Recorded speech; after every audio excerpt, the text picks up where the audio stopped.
Hi friends, welcome to tech vision. ఈరోజు వీడియోలో మనం ఆధార్ పీవీసీ కార్డ్ అంటే ఏంటి, అది ఎందుకు అవసరం అవుతుంది, ఎలా మనం దానికోసం అప్లై చేయాలన్నది వీడియోలో తెలుసుకుందాం. దీనికైతే నార్మల్గా యూఐడిఐ గవర్నమెంట్ పోర్టల్లోకి అయితే మన ఆధార్ నెంబర్ అండ్ మొబైల్ ఓటీపీతోని లాగిన్ అవ్వాల్సి ఉంటుంది.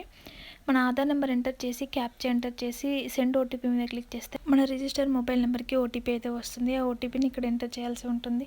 జనరల్గా మీకు ఎవరైనా ఫోన్ చేసి ఓటీపీలు అడిగితే మాత్రం వాళ్ళకి షేర్ చేయకండి, ఎందుకంటే ఆధార్ ఓటీపీ ద్వారా కూడా చాలా స్కామ్స్ అయితే జరుగుతున్నాయి. వన్స్ మనం ఆధార్ పోర్టల్లోకి లాగిన్ అయిన తర్వాత ఇక్కడ మనకు డిఫరెంట్ సర్వీసెస్ అయితే అవైలబుల్గా ఉంటాయి. అందులో ఆధార్ పీవీసీ కార్డ్ అని ఉంటుంది.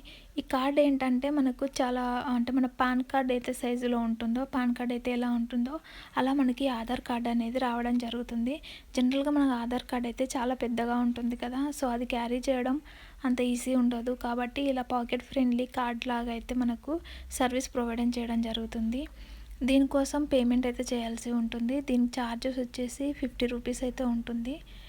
ఇక్కడ మనం ఎలాంటి డీటెయిల్స్ ప్రొవైడ్ చేయాల్సిన అవసరం అయితే ఉండదు, ఎందుకంటే మన ఆధార్ కార్డ్కి లింక్ అయి ఉన్న అడ్రస్కి మనకు కార్డ్ అయితే డెలివరీ అవుతుంది. పోస్ట్ ద్వారా, ఇండియన్ పోస్ట్ ద్వారా డెలివరీ అవుతుంది మ్యాక్స్. అండ్ ఛార్జెస్ వచ్చేసి ముందే చెప్పినట్టు 50 రూపీస్ అయితే ఉంటాయి. డిఫరెంట్ పేమెంట్ ఆప్షన్స్ అయితే అవైలబుల్గా ఉన్నాయి. ఈ కార్డ్ పాకెట్ ఫ్రెండ్లీ ఉంటుంది కాబట్టి క్యారీ చేయడానికి ఈజీ ఉంటుంది. మన ఆధార్ కార్డ్ ద్వారా ఏమేమైతే యూజెస్ ఎక్కడెక్కడైతే యూజ్ చేయొచ్చో దీని ద్వారా కూడా అలానే యూజ్ చేయొచ్చు. ఈ వీడియో మీకు యూస్ఫుల్ అనిపిస్తే ఒక లైక్ చేయండి, షేర్ చేయండి, నా ఛానల్ని సబ్స్క్రైబ్ చేయండి.